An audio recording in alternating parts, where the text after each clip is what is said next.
the knight and his ruinous love. In times when kingdoms united not for peace but for power, and knights carried honor and loyalty as their only treasures, there lived a man named Edward Lansdale. He was not merely a swordsman but the embodiment of chivalric virtue. Always truthful, always devoted, always willing to place others above himself. Yet even the strongest knights can fall before the force of the heart. At 15, Edward took the knightly vow, becoming a vassal of the King of Astengard. His nobility and skill in battle made him a favorite at court. No one doubted that the young knight was destined for greatness. But fate had other plans. One day, a grand ball was held in the royal palace to celebrate the end of a war with a neighboring duchy. Knights, dukes, and even kings gathered to mark the occasion. Among the guests was Liliana, the daughter of the Duke of Dorsal. Renowned for her beauty, she was like a jewel whose radiance words could never fully capture. Edward first saw her amidst the crowd, laughing at something one of the guests had said. Her laughter was like the chiming of crystal bells, and her sapphire blue eyes sparkled with joy. He couldn't look away. His heart, accustomed to battles and dangers, suddenly fluttered like that of a boy seeing love for the first time. Throughout the evening, Edward couldn't take his eyes off Liliana. He wanted to approach her, but fear and doubt held him back.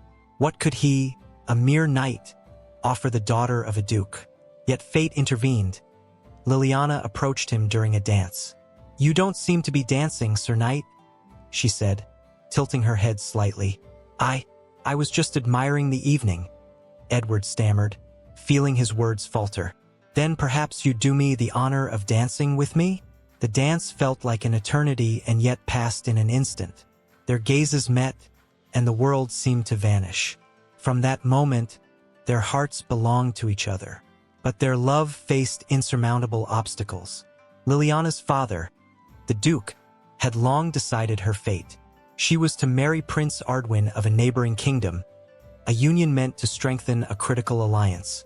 "Liliana," her father said when she tried to object, "your feelings are a luxury you cannot afford. You must think of the future of our land, not some mere knight." She wept at night but feared defying her father's will. When Edward learned of her fate, he vowed to fight for her, a desperate attempt. After countless sleepless nights, when thoughts of Liliana consumed him, Edward resolved to seek out the darkest force imaginable. He had heard from old warriors of a witch who lived deep in the Forbidden Forest. They said she could alter destinies and grant desires, but her help always came at an unspeakable cost. The Forbidden Forest was a place even the bravest hunters feared to tread. Its paths twisted like threads of a curse, and those who entered often never returned. But Edward was unafraid. His love for Liliana burned so brightly that even the shadow of death could not dim it. At dawn, he set out, carrying only his sword and a lantern. The forest's darkness swallowed the light, and every rustle made his heart race. The shadows of the trees formed ghostly shapes, like spirits whispering warnings. At last, after hours of wandering, he reached a clearing where a crumbling hut stood. The door creaked open by itself as he approached. Inside, it was dim, lit only by the flickering fire in a stone hearth. A woman sat by the fire, her long silver hair gleaming and her eyes glinting like shards of ice. "I knew you would come, knight," she said without looking at him. Her voice was both gentle and menacing. "Your love draws you here, like a moth to a flame. Can you help me?" Edward asked, trembling with anticipation. "I want Liliana to be mine. I want her heart to belong to me alone." The witch raised her gaze to meet his. In her eyes was something that made Edward feel small, like a child before an unfathomable force. "Love, knight," she said, "is a blessing, but you wish to turn it into a weapon. You seek to impose your will. Do you understand the price?" "I am willing to pay anything," Edward replied without hesitation. The witch studied him for a long moment, as if peering into the depths of his soul. Finally, she stood and handed him a small crystal vial filled with a shimmering liquid that glowed with all the colors of the rainbow.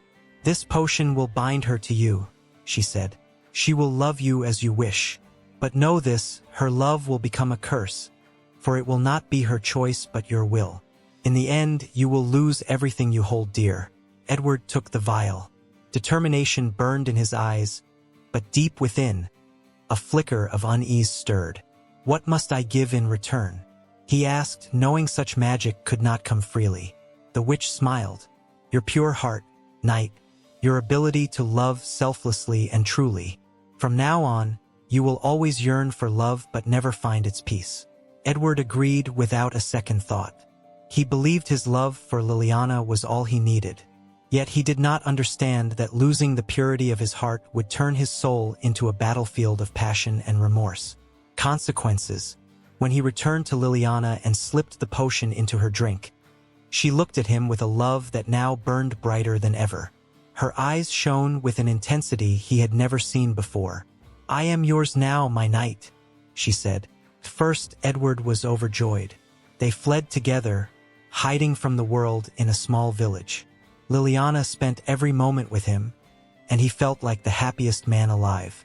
But soon, her love began to transform into obsession. Liliana could no longer let him out of her sight. She grew jealous of every word, every glance he gave to anyone else. She wept and screamed if he disappeared for even a moment. Edward realized the potion had stolen her freedom, turning her love into a sickness. He understood the grave mistake he had made, but it was too late. When the Duke's soldiers found them, Edward chose not to flee but to face his fate.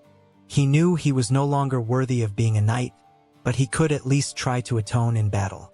The fight was fierce, and Edward fell, but his final words were, "Forgive me, Liliana. I had no right to take your choice." Aftermath. The tale of Edward and Liliana became a warning to all who sought the aid of dark forces. And in the Forbidden Forest, whispers arose once more. If love demands sacrifice, sometimes it is better to let go than to destroy yourself and another.